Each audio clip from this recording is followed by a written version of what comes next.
Welcome everyone to the first edition of the SDG Action Conclave 2020, and we are conducting today's session focusing on SDG Goal 4, that is, ensure inclusive and equitable quality education and promote lifelong learning opportunities for all.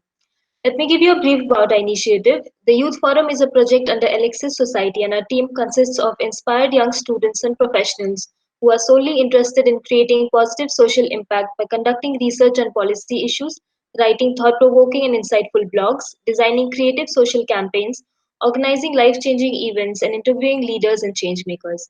As it is correctly said that the youth are not only the leaders of tomorrow but also the partners of today, so we at Youth Forum, a team of creative and encouraging individuals with a shared mission, a mission to change the world. So through this first edition of the SDG Action Conclave, we wish to bring together the changemakers and the leaders from around the globe under the Act for SDGs campaign week of the United Nations. It will help to prepare an actionable agenda that will aid all in achieving the sustainable development goals through all the initiatives and more. While the world leaders meet virtually at the United Nations General Assembly to take up the trying issues and give a solution to the tough times, we are trying to do a small bit by taking action and raising awareness and initiating a better direction ahead. The turning point of the planet and of the people needs to be now. Let me introduce to you our speaker, Ma'am Alison Bellwood. She's a creative communications expert with a specific focus on children and education. She worked extensively with some of the world's most recognized brands, PepsiCo, Unilever, Nestle, before partnering in the creation of the children's learning program ODC.com to help children in schools know and understand the world they live in and connect with each other. In 2014, she joined Project Everyone to develop the world's largest lesson as part of the awareness building campaign for the Sustainable Development Goals. The world's largest lesson aims to create a generation of global goals champions to see the goals achieved. The first world's largest lesson took place at the end of September 2015. Materials were shared enthusiastically in 160 countries with the help of a unique network of partners made up of ministries of education, UN agencies, civil society, and the private sector. The world's largest lesson reaches over 18 million 8 to 14-year-olds across the world each year, encouraging children to make changes in their daily lives and drive grassroots community action. In doing so, these children build the skills and values needed to create a fairer and more sustainable world for all of us. Her ideas and capacities are limitless in creating novel, innovative avenues. She is a change maker and introduces much needed cultural updates to the society. Greetings to you, ma'am. We're very pleased to have you with us today. Thank you very much for inviting me to join you all. Thank you, ma'am. Now I would like to introduce to you the chair. Sir Kunal Mandal is the co-founder of GamSpace, a gamification company which uses quizzes and other games as a tool for personal growth and people engagement, and citybitesindia.com, a travel portal which helps travelers discover and book inspiring city experiences provided by local experts. He's currently on a mission to teach curiosity as a life skill, increase awareness about sustainability, and empower young Indians to be more than what they thought they could be. So to take forward discussions while trying to arrive at solutions through this session on SDG 4, I would like to hand over the conduct to Mr. Kunal, sir.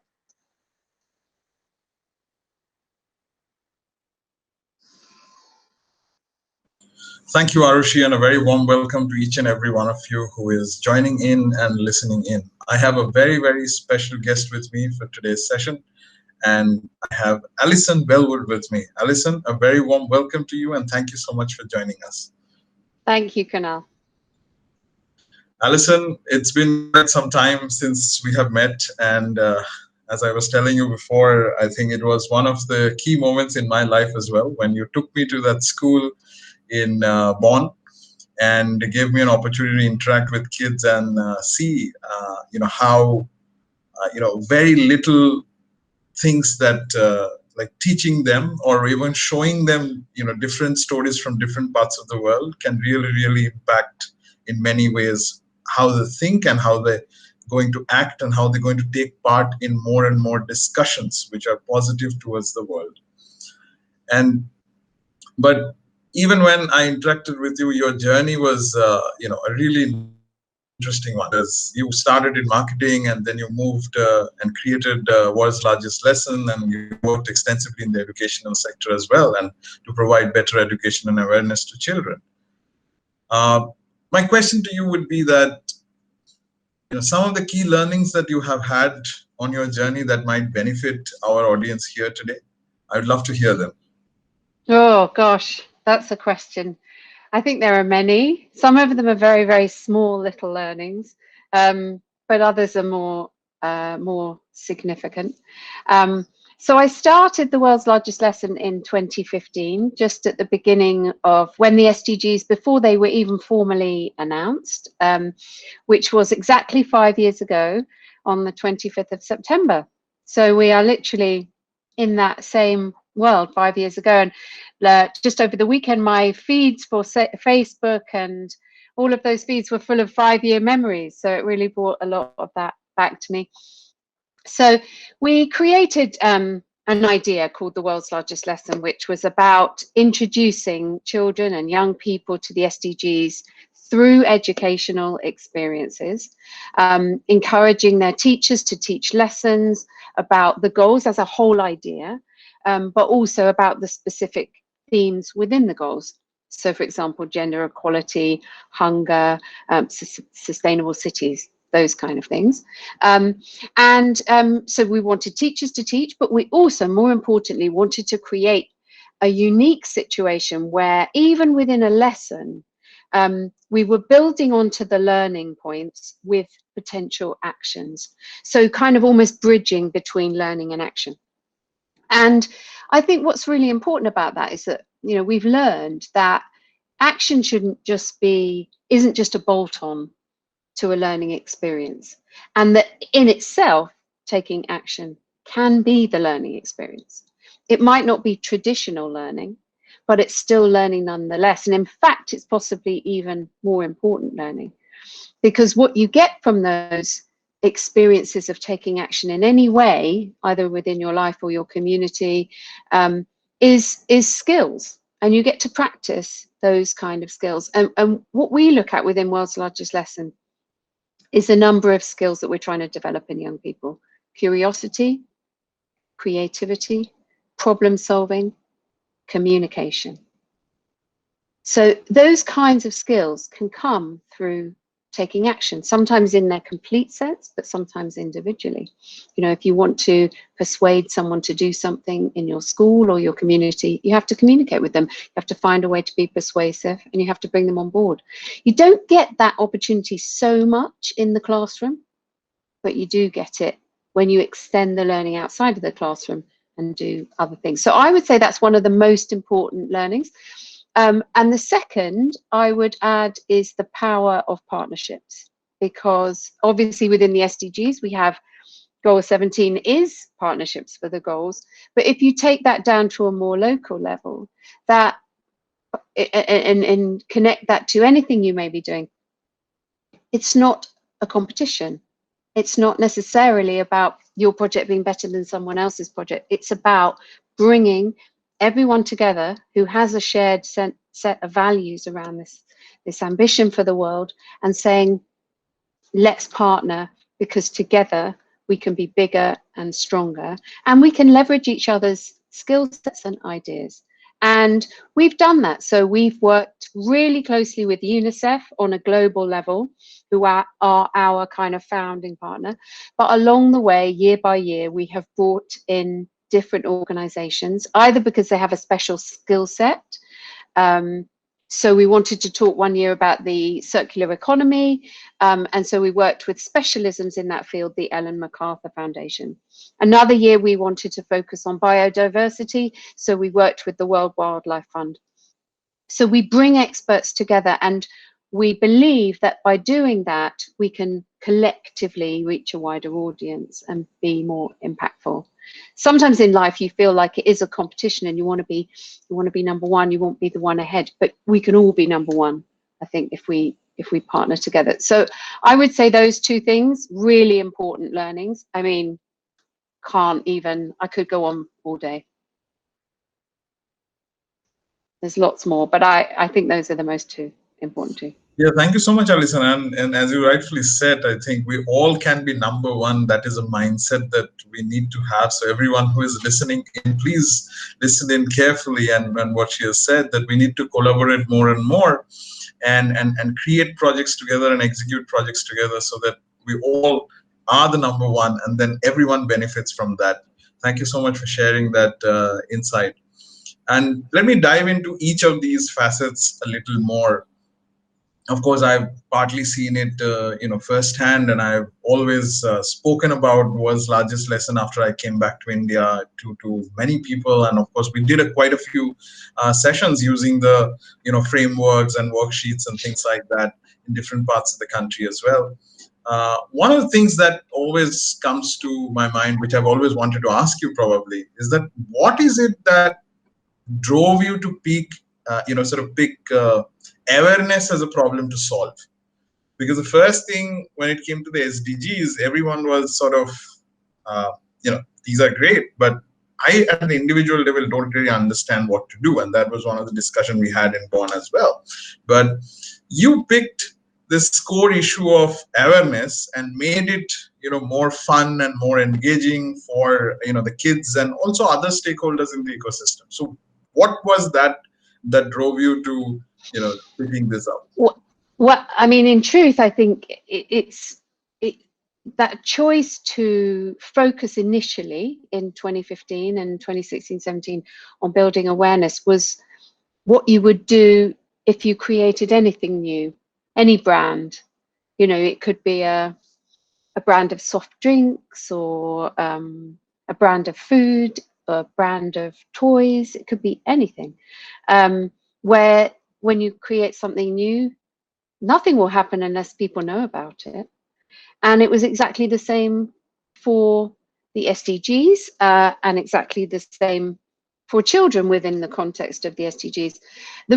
I think one of the sort of earliest points of contact we had at Project Everyone for that idea was that the Millennium Development Goals, created in 2000 and running through to 2015, were a really powerful set of goals. There were less goals, they were very focused, but nobody knew about them unless you worked for the United Nations, or maybe you worked for the World Bank, or sometimes, certainly in the UK, the Millennium Development Goals found themselves occasionally into a textbook, a school textbook for geography. That was it. There was no more awareness. And what we wanted to do was create a global awareness for the SDGs. Because if you do that, then you can create an accountability mechanism at the same time. There is no legal obligation on any world leader to deliver the SDGs. So they signed up in 2015. In many cases, the individual who signed up in 2015 is no longer the head of state of that country. So therefore, you have heads of state who have kind of inherited something that they didn't sign up for. So there's no legal framework in which these have to be delivered. So the only way that they can be delivered, or they will be delivered across the world, is if the world wants to see them delivered. And that is an accountability system that we can create if we tell the world about the SDGs and encourage everyone to want to see these happen. Now, in 2015, that was the most important thing because no one had ever heard of them. So we did lots of things like create the branding for the goals, and then Project Everyone and World's Largest Lesson did many, many different things to raise awareness. As time has moved on, if you ask me today, what is my priority? Is it still awareness? I would say yes, but it is also action. And the reason for that is that we have built a level of awareness which is good and way higher than for the MDGs. And of course, there are still millions of people in the world who haven't heard of the SDGs. But we need to also move now much more urgently into seeing some of these goals, some of the targets achieved. And so therefore, we need to be more deliberate and purposeful in our work. And so for my project specifically next year, and everybody watching this, I would love you to join in with this.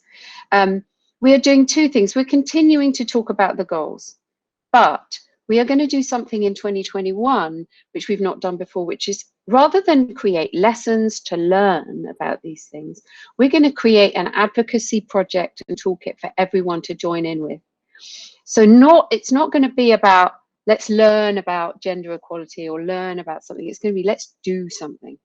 Let's set ourselves a target and see if we could achieve it. And we've got a specific idea in mind.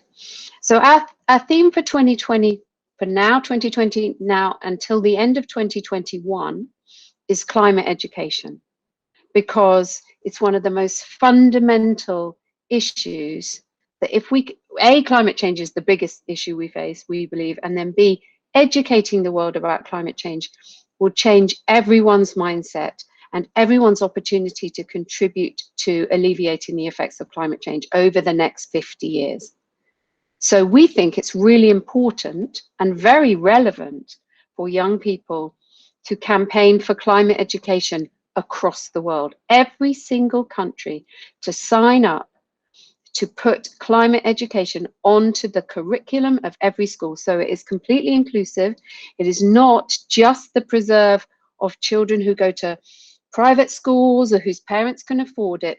Every single child to understand the importance of climate change, both globally and locally, but also to understand it in a holistic way, to understand the impacts of it, not just on the planet, but also on people, to understand the impact on marginalized communities being way more affected by climate change than others, and to understand the risks to us all. So that's about the educational side of things, but also to think about what implication that has for jobs, for decisions we make, everything going forward. So if we think that's important, then children and young people are the most important people who can call for that to happen. It's happening to them right now, and every child could ask for climate education to be part of their school curriculum. We're lucky because at the end of 2021, there is a global climate event called COP. COP26 will now, has been moved from November this year to next year because of the COVID-19 pandemic. At that event, all of the countries will be represented, and they will all be showing what they are doing and making commitments for climate change. There is a part of the Treaty of Paris formed in 2015, which includes the commitment of every country to educate their citizens about climate change. Only a few countries have signed up and really committed to this: Italy, Mexico, and Finland. India have also made some statements about committing to climate education, but nothing has yet happened. So this is an opportunity for us. We have a year to start asking our leaders to put this on the curriculum. And who do you ask? Well, you ask your local administration for education, you ask your state administration for education, and you ask your national administration for education, and we find ways for you to do that. So what we're going to do is create a digital toolkit that has actions and also makes it a little bit more fun. So we'll have social media stickers and all of those kind of things that you can use to start posting things on social media. We'll give you some frameworks and templates for letters to write. We'll provide you with the information we can find it of the names of people you could write to, and we'll give you a timetable, because it's very important when these big moments happen, when the world gets together and talks about things. You can't wait till that day to send a message to tell them that you care. You've got to do it before, so that they know, as they're planning these meetings, that they know that you care. And there are a series of meetings that will happen between now and next November, where all of the different organizations will get together and talk. This is your moment to write those letters. And if your government leaders and your state leaders can hear that children across the world are calling for this and giving reasons why, then they're more likely to go in those meetings and say, do you know what, people care. And if they care, maybe it's on me to deliver this for them. So that's the difference. So we've gone from just, you need to know about these goals, to now, here are some people, young people, children, whose future depends on this. Let's get these kids motivated and mobilized towards actually doing something. And we're going to help you and give you the tools to do it. That sounds so exciting, Alison, and I'm so glad to hear it. I cannot tell you. It's probably, it's a galvanizing moment for all of us that you've shared with us. Because in our organizations, what we recently did is we created this 5 action point agendas for youth for each of the goals. Things like, Brilliant. goal I'd love to see it. Yeah. Absolutely. I'll of course share that with you and take feedback and anything that we can do together.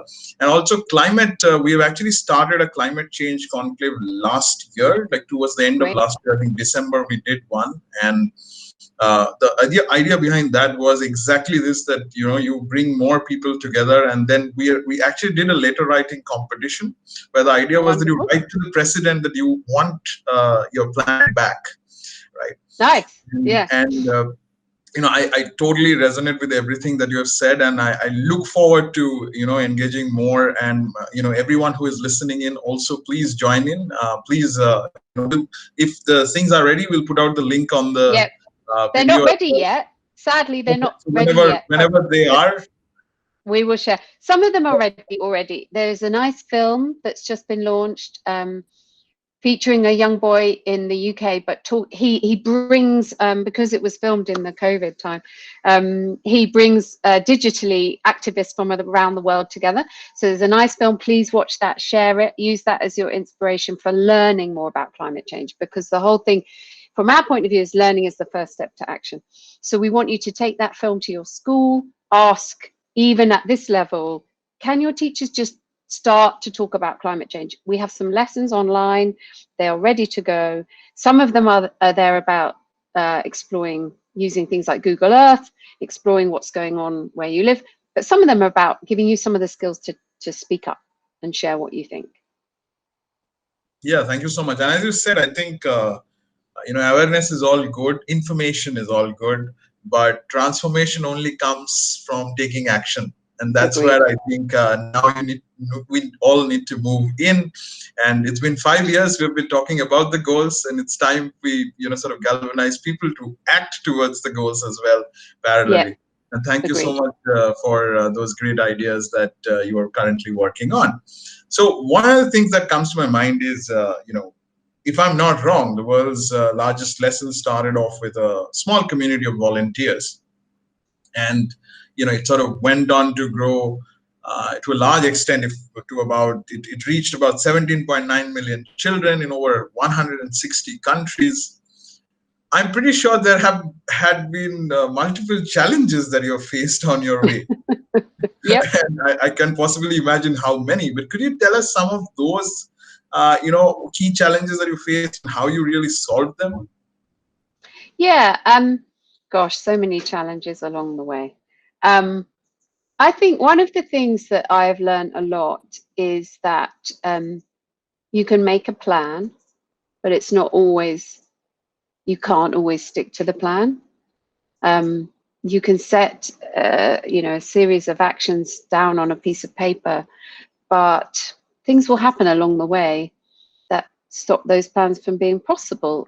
So there's something about, learning to deal with that, learning to be flexible, learning to be open-minded, to decide for yourself what is the most important objective, and to then move things around along the way to help you continue to focus on that objective, but not be so stuck on, oh, well, I promised I was going to do that.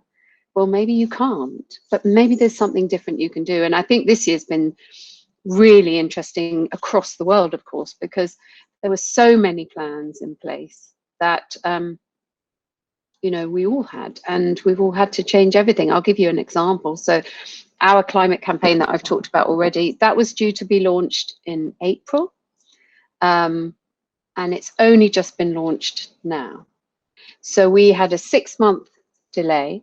And we thought, well, what should we do in the meantime? We were kind of ready, but, we thought, well, where is everyone in the world? What are we going to do?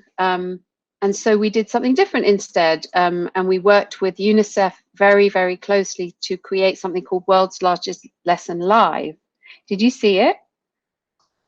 So so we worked in May to gather together some really influential people from the United Nations, some really big names, some important voices for young people to hear.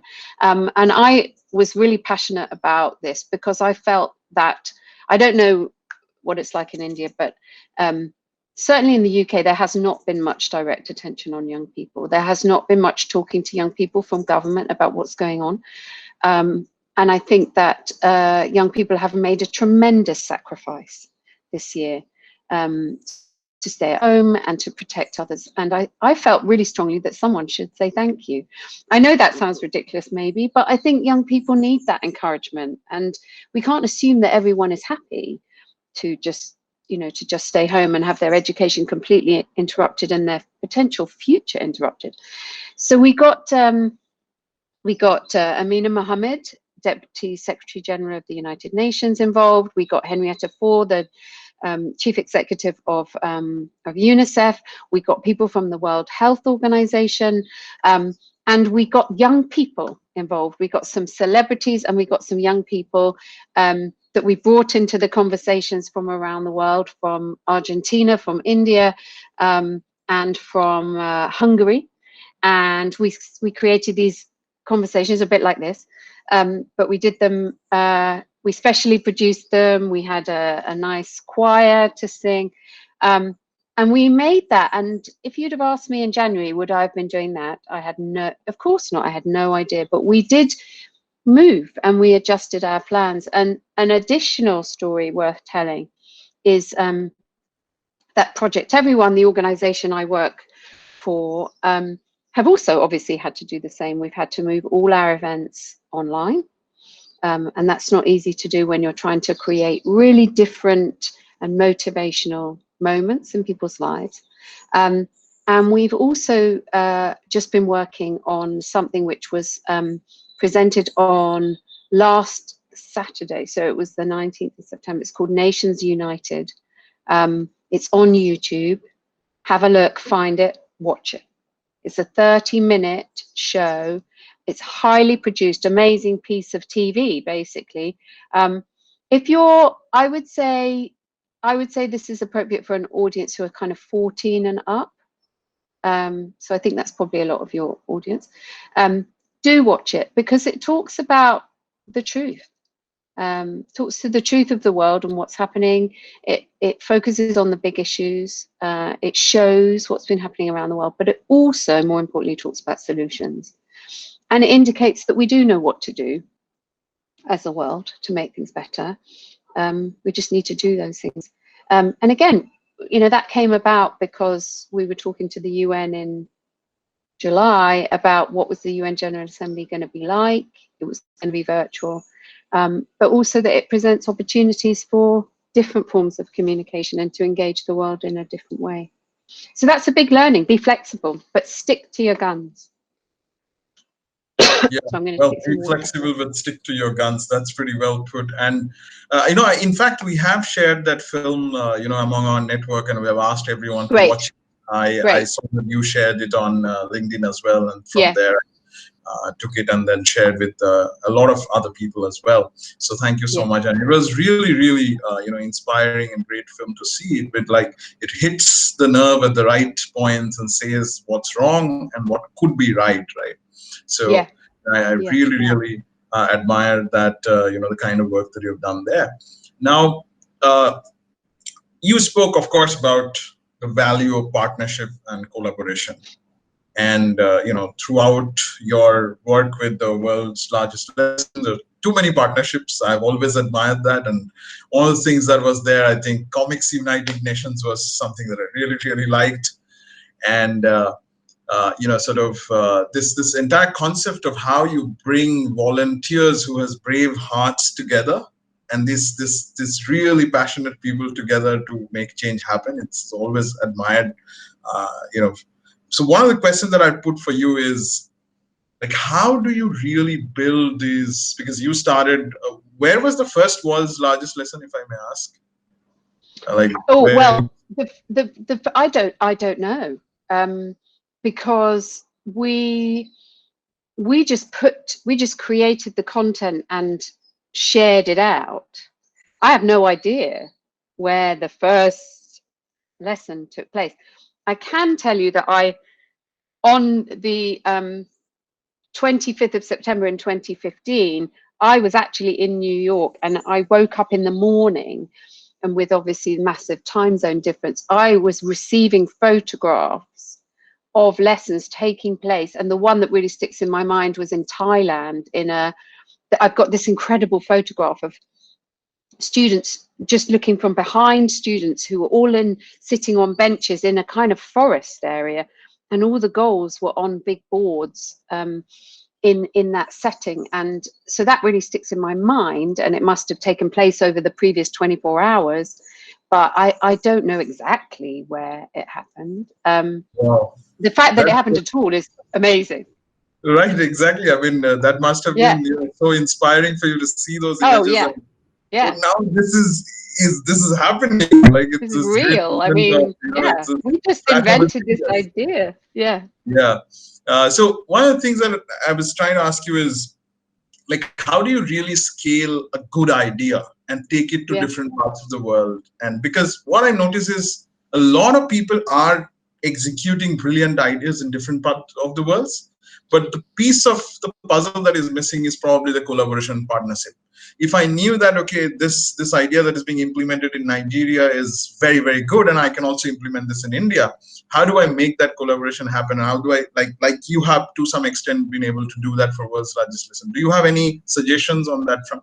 Yeah, I mean, I think certainly in the world that we operate within, so where we're trying to inspire young people to solve problems, to create different actions and take different actions locally.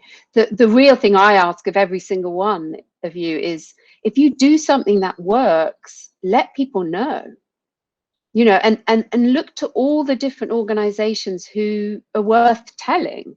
You know, tell us if you've done something in your local community and it really worked, then let us know by sharing it on social media and tagging us, because if we see a good idea, then we will share it on.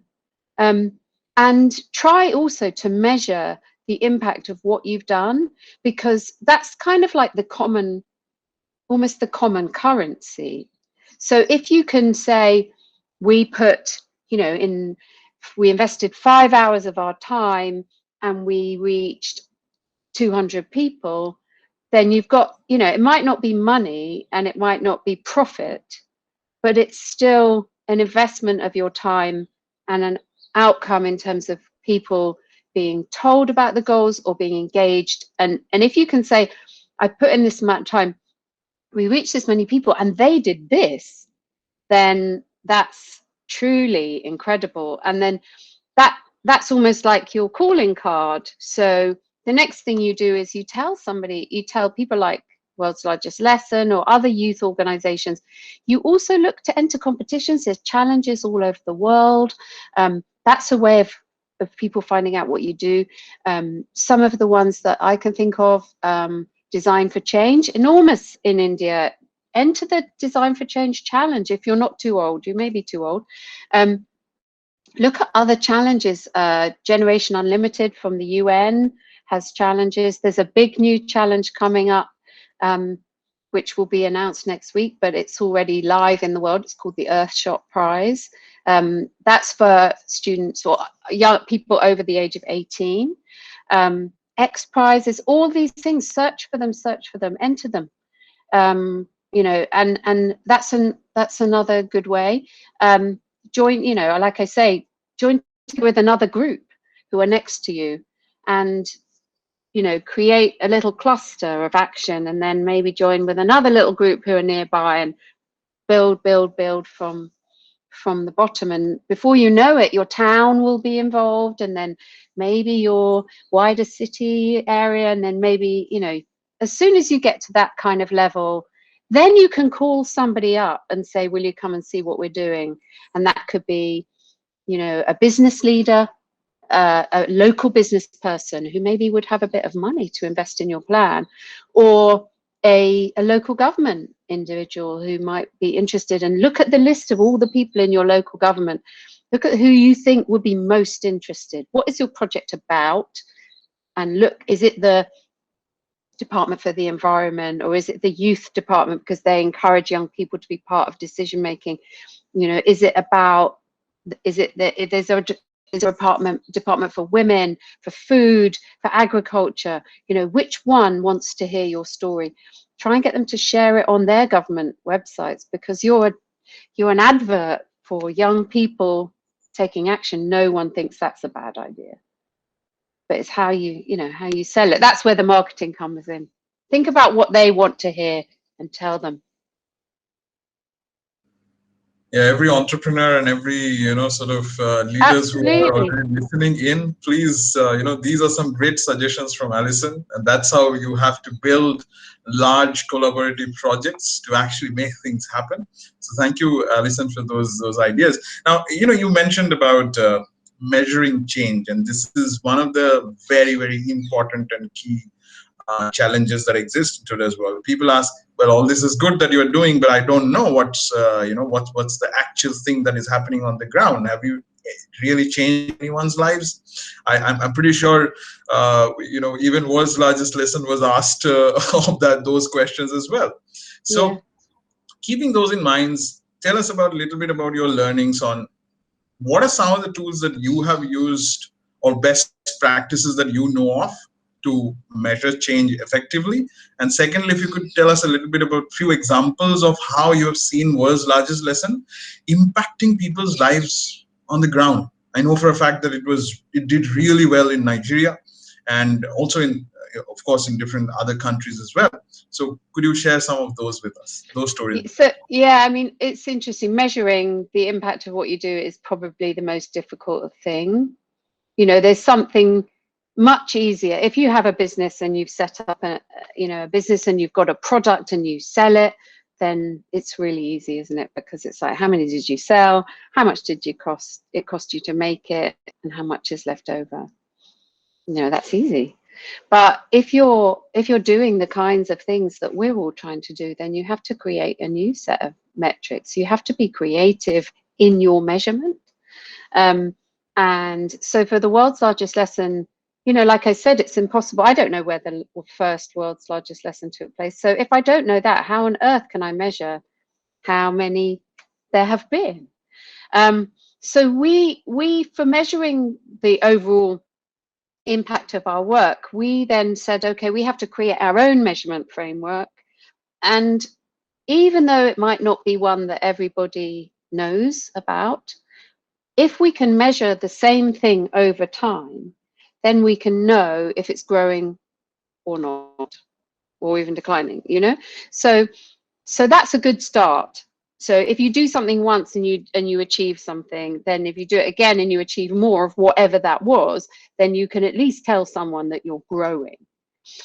The thing I would say on impact is that it's I guess if you just take a really straightforward view of it yourself, like how would it matter? How would it be if it was just you? What are the different things that you would be isolating if you were trying to measure something? It's almost like go back to school and think about, like, if this is a science experiment, I've got to create a fair test and then I've got to see what changes. So I would say it's things like, how many people have you reached with some kind of message? So how many people are in your community have you shared something with?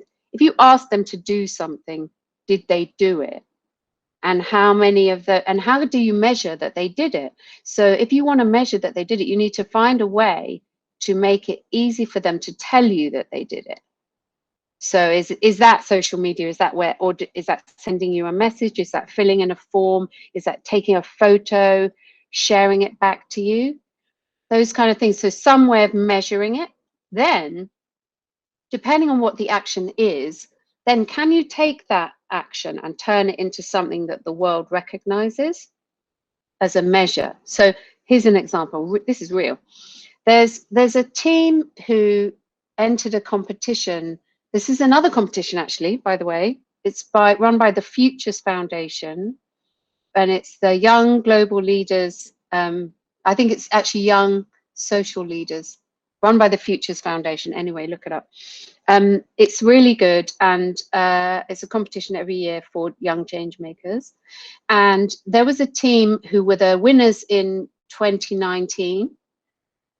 Overwhelmingly the winners of a competition. They were based just outside Delhi, and they created a project. They were called One Step Greener. We've made a little short film about them, and they created a local recycling system for waste to try and address the enormous landfill that is sort of surrounding Delhi, and without local kind of civic processes for recycling, they decided to set up a new system for that. So they created a system, they educated people locally, they provided enough equipment for people to do it. So they got them making boxes and writing symbols for organizing waste. They then went and picked it all up. So they had all that. So they could tell you how many people they had told, they could tell you how many people were recycling. The thing that they did, I think that was super clever, is they then said, okay, let's measure how much recycling we've created, and let's create an equivalent measure in how much CO2 emission we have saved. So then you can say, okay, I can compare this project to another project that might not be about recycling, but it's in the environmental space and it's about climate change. So I can compare my CO2 emission saving to someone else's for doing something completely different. So there's a measure that everyone recognizes. And one of the things that made them win this competition was that they could tell us how impactful they had been. And I think that's really important. That's all part of how you engage other people in your project, by showing that you've thought about it. And the other thing I'd say is, if you really can't think of a measure, just make one up. Don't, like, not just randomly, but think about something that means something to you. I always think it's interesting, if you look at the SDGs as a whole, and you look at 17 goals and targets and indicators, there's 169 ultimately of these things. But do those targets mean anything to you in your life? Maybe not. But can you create some measures that mean something to you? So if you're interested in gender equality as your issue, can you create a measure that would indicate to you, how many in your school, how many male members of staff are there and how many female members of staff are there? Is that 50-50? And is that across the board, from people who are servicing the school to the teachers to the leaders, all of that? So you look at those measures and say, what's the relevant measure for you in your life, and create a new scorecard for the goals where you live. And it doesn't have to be 17 measures, it could be just 5. But can you measure it over time, and can you see things getting better? I am loving this, and this is going to be hard for me to sum up in the end. Eventually, thank you so much for sharing so much insights and so many interesting ideas. We talked about, of course, the partnerships, and now we also talked about measurement. That leads my conversation to efficiency, because how efficiently do you deliver a project, right? And one of the things that I'm amazed by your current work and Project Everyone is, it seeks out to put the power of great communications behind the global goals. I think that's the idea, and accelerating the creation of a fairer world by 2030. Now, what would you say are some of the major struggles in integrating, in this brilliant team of communications and campaign specialists working in partnership with a huge range of organizations, in how how communication is key in achieving SDGs, and you're trying to sort of do that through the work at Project Everyone. How do you really ensure efficiency considering the scale of work and the partnerships that you have? Like, it's enormous number of projects. Whenever I open up, everywhere I see that Project Everyone is doing something. So at that scale, how do you really maintain efficiency? What is the secret? Oh, that's such a difficult question to answer. I think that actually it's interesting, because we had a meeting earlier on and we were talking about similar things, that we do lots of things at Project Everyone. We create a lot of content, and if efficiency is about making sure that whatever you make, whatever you do, is used and is valued and makes a difference, then to some extent we've made some things that have been very powerful I think Nations United will be very powerful in the end. The views are growing all the time and new networks are coming in to show it. But I think in terms of making it a really efficient piece of communication, I think it's about not giving up on it. Keep going with it. It has lots of different uses. And so don't stop. Don't just do something once and then leave it behind and move on to the next thing. I think in the world of business, they would say sweat your assets.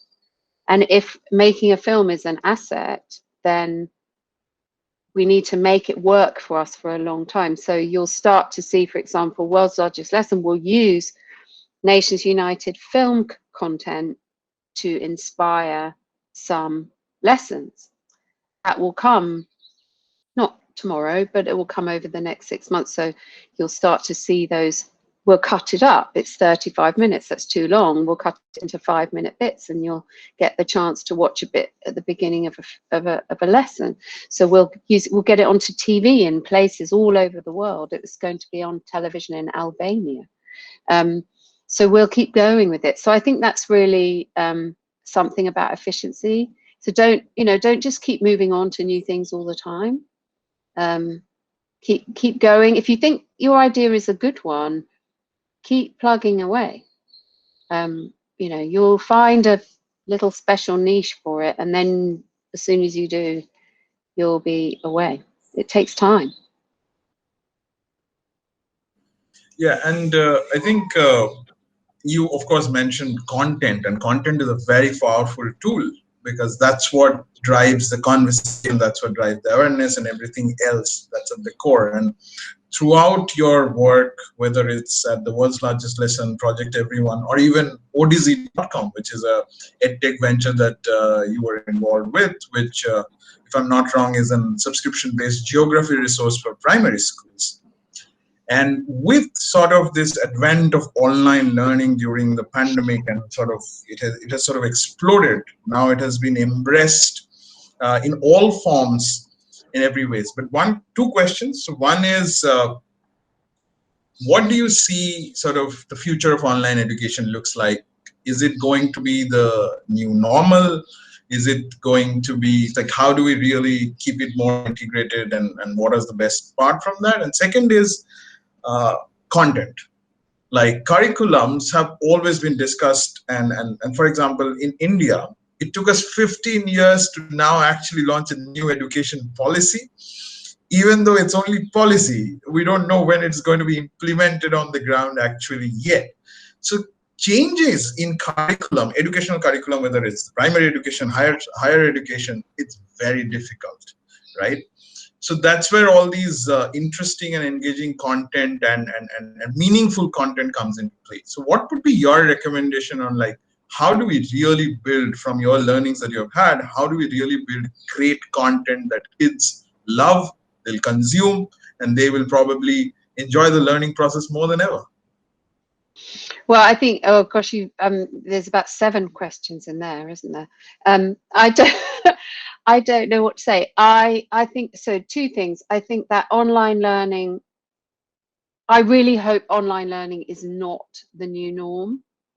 I think it's a really important part of how we will educate everyone across the world going forward, but I don't think it is the only way to educate. And I think that young people, children, are missing so much by not being together and having face-to-face learning experiences, because a school is way more than just a bunch of lessons in a day. And I think it's really important that all of those interactions that children get through from the age of 4 onwards form them as individuals, that help build their skills, that helps build their social skills, their empathy, their emotional intelligence. And you can't get that necessarily online. So I very much hope it is not the new normal. In the world in which it is currently now a part of many students' lives around the world, I have 2 things that I think are important. One is that everyone should have access to this. 50% of children across the world do not have access to online learning. and that is not acceptable. And we have this shock that the world has seen has exposed that very, very quickly, and we have to act upon it as fast as we can. So the big global technology companies have got to work together to make it possible for children to access online learning, and it has to be free.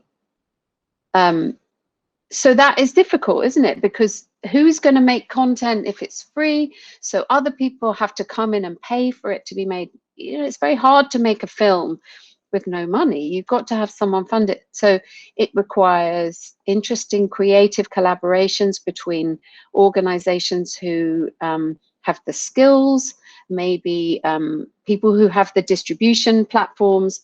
I think there's been some very interesting evolution this year with Microsoft opened a new portal for countries to be able to use a platform for sharing online learning resources, particularly for refugees. So when their education is interrupted, they can still continue to learn with a learning journey that is organized online. I think that's really important. And I think then if you had creative content going on to that, those platforms, I think that's really good. But I think the creative content can come from local stories. I think that it doesn't always have to be global, so long as it's made engaging and different and feels really relevant. One of the problems I think is education is textbooks that just tell you. I'm sitting here, in fact, my son's bedroom, look right here, it's a textbook there. That's biology. There's probably stuff in there which is really, really old. And, you know, though a case study about something that happened in 1975 or 1990, I mean, that's like 30 years ago. What child will find that interesting? I think we need to use the world around us, make the textbook of our local community, you know, that would be way more interesting. You know, look for all of these, look for biology outside your door. Look for chemistry everywhere you are. Look for maths in the data that's collected around your world. Write stories of where you live. And, you know, that to me is the future of education, I think. Wow, those are some really, really great, things that you told us, the few examples of what Microsoft is trying to do and things like that. You basically answered my next question in many ways, which was about, with the world full of conflict and, so many displaced children around the world, how do we really take education to them? And it's great to hear, some of those things coming in place. But I'm also totally resonate with you that, online education is not the answer, and it should not be sort of the new normal. The regular education, we need to improve that, and online education is there to empower and enable more engagement and probably better classes that people from around the world can take and learn from, globally. That is, I think, one plus point that it has opened up. In terms of the content example that you gave me, one of the questions, like, I am very, very passionate about curiosity.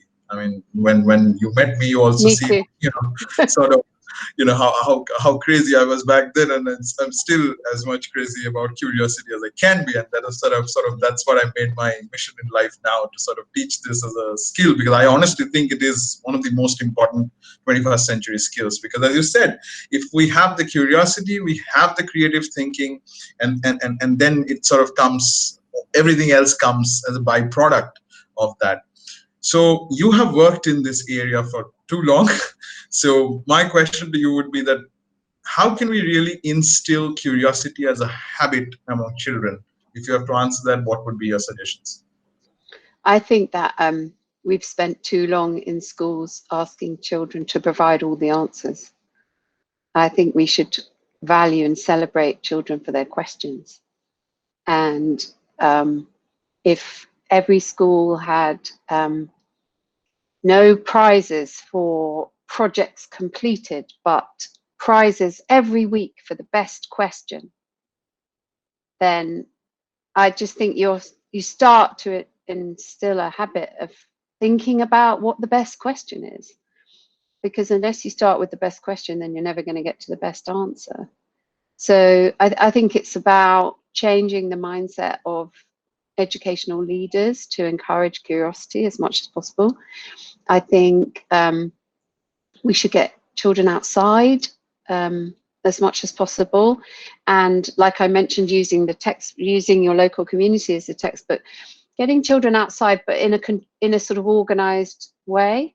So there's a framework within which that they can explore outside and use it as the stimulus for questions. Why is that happening where I live? Why does that look like that? Why should this be the case in our community? Why does that person have to be like that? Ask all of those questions all the time, because until you ask the questions, then you'll never get to any kind of answer, and any kind of answer will never lead to any kind of change. So I think that might be a good start. Yes, as you said, rewarding curiosity must be one of the best ways to begin the journey of curiosity itself. And at this point, I have a younger voice with me. Arushi is a young student from India, and she has a couple of questions for you. So Arushi, please introduce yourself and ask your questions. First of all, ma'am, it's been a really nice session up till now.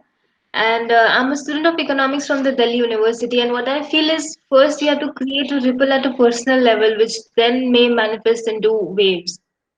So, coming to the questions, one of the objectives of Goal 4 is tackling gender discrimination in education, which is very prevalent in today's world. So, not only providing education to all genders, but also to the marginalized society.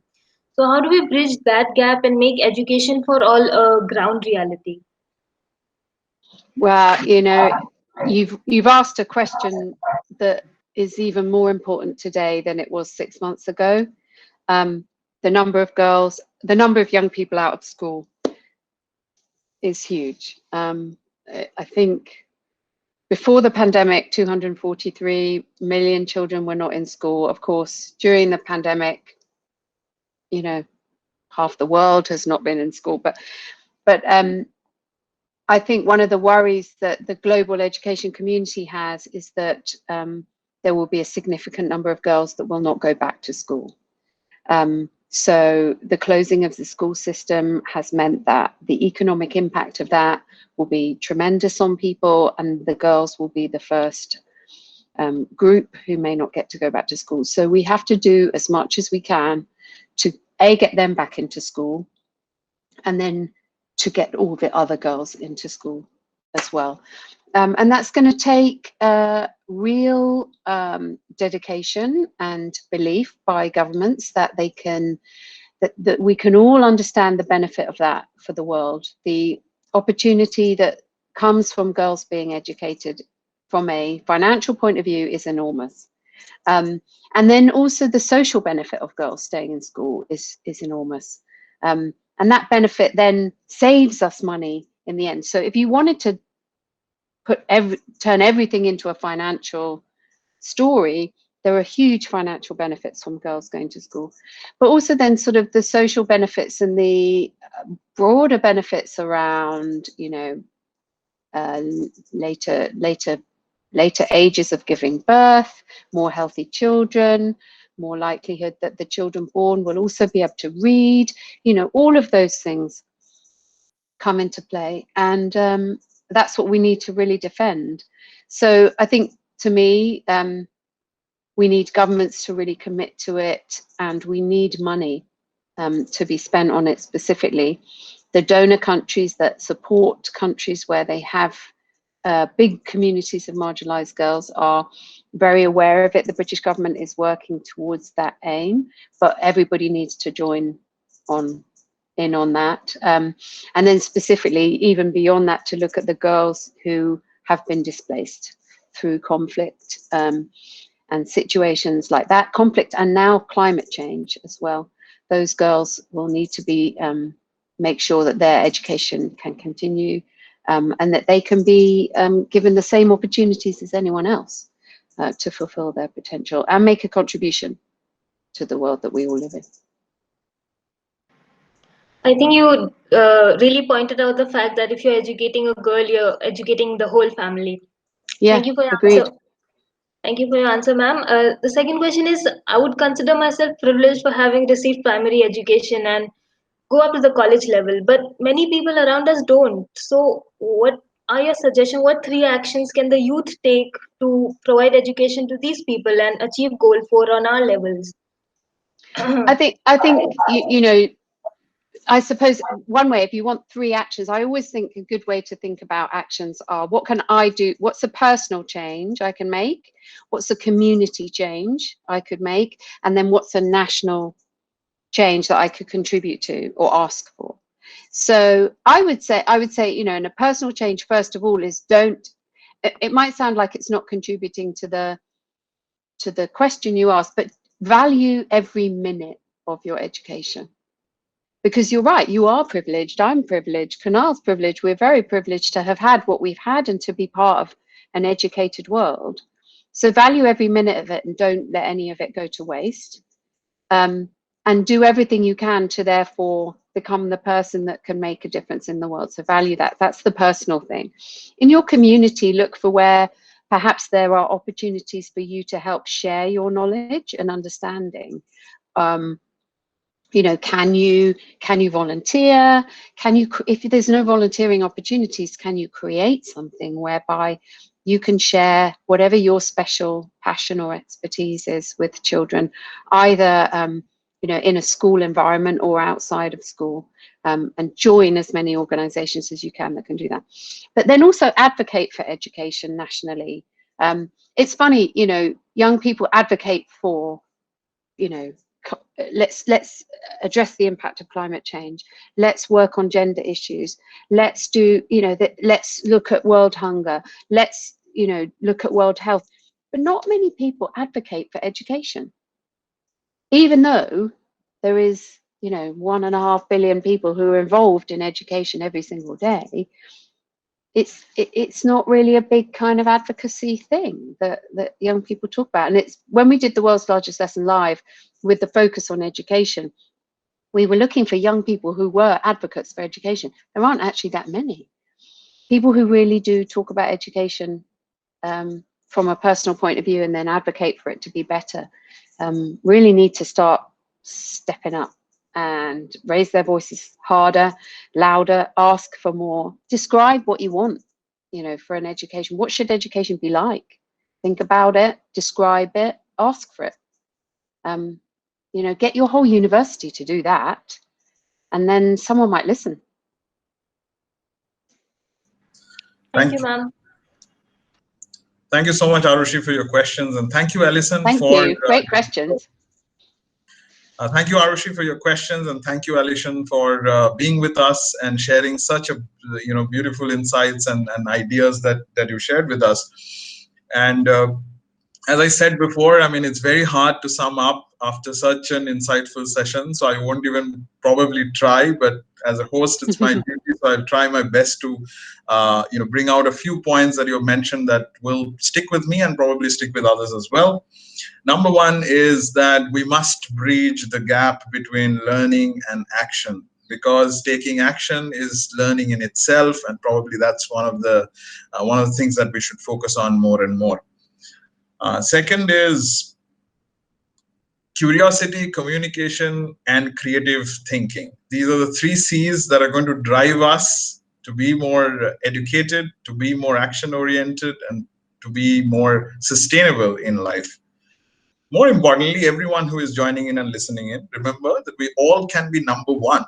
And the only key that can make it happen is great partnerships. On that note, Alison, before I conclude the session, since I'm a quiz master, I never run out of questions. But I promise you this will be my last question. And that is, if you had to sum up your vision for a better world in one sentence, what would that be? Gosh, I would say it is every child and young person has the opportunity to have an education that is relevant for today, and that is focused on helping them become citizens who will change the world and make it better for everyone going forward. And here is to making the world better for everyone who is joining in and listening in. Remember, For a world where no one is left behind, it has never been clearer that all of us have a role to play in order to bring about change. Whoever you are, no matter where you come from, every one of us can make a difference. Every action truly counts. Get involved. Attend the SDG Action Conclave 2020. Participate in the SDG quiz. Help raise awareness about the goals and connect with the global community of passionate volunteers. This Global Goals Week, let us all come together to spread the knowledge about people, planet, and our sustainable development goals. Thank you once again all for joining us. Follow us on Instagram at Youth Forum India for all the updates. And don't forget to join our next session. Alison, once again, thank you so much for taking time out and talking to us. It's been a pleasure. Very welcome.